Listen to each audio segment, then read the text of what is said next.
Hi everyone, Helen Blunden here.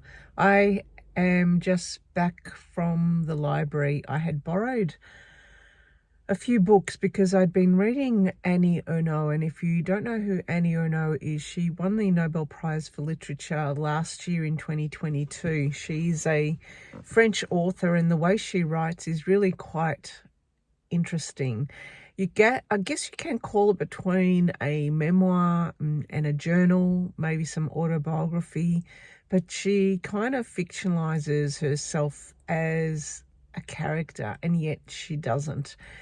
A lot of her books are actually quite thin, quite small, quite quick to read, but her writing is, I guess, missing a lot of the adjectives and the frilly words and the emotional sentimentality that you get with some writers.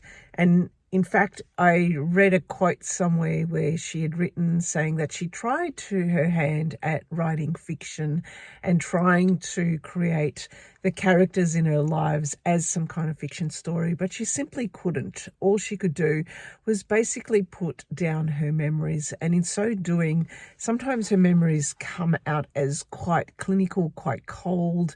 Part of me thinks, is it the way the French language was? But no, it's not.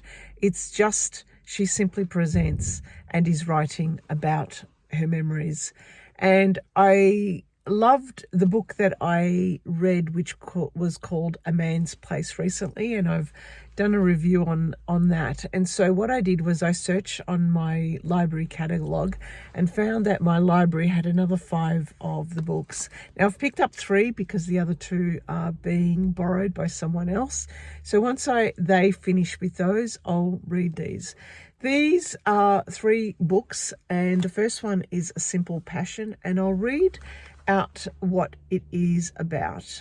It documents the desires and indignities of a human heart ensnared in all-consuming passion, blurring the lines between fact and fiction.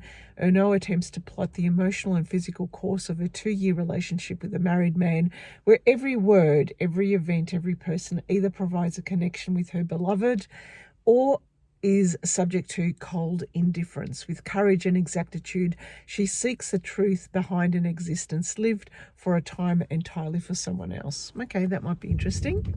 Now, the second one is A Look at the Lights, My Love. And this one is all about her recollections of a particular store in Paris, where for over a year she captures the world that exists within its massive walls. With her eyes, the superstore emerges as a great human meeting place, a spectacle, a space where culture, class, and capitalism converge, dictating our rhythms of desire. With her relentless powers of observation, Ernaux takes the measure of place we thought we knew, calling us to question the experience we overlook and to gaze more deeply into ordinary life. Okay, I think I might like this one. And the third book is The Young Man, and I don't know what this is about, but let's have a look. So I have to do this because my glasses, anyway, you know what I mean. I'm getting old lady face. Basically, it is an account of her passionate love affair with a man 30 years younger when she was in her 50s. Oh, go Annie. Jeez. The relationship pulls her back to her memories of her own youth, and at the same time leaves her feeling ageless, outside of time, and together with a sense that she's living her life backwards. Amidst talk of having a child together, she feels that time is running its course and menopause is approaching. The young man recalls Ernaux as the scandalous girl she once was, but is composed with the mastery and the self-assurance that has achieved across decades of writing. It was first published in 2022. So there you go, 3 books that I'll be reading this afternoon before my French class. So I guess I could have read these in French.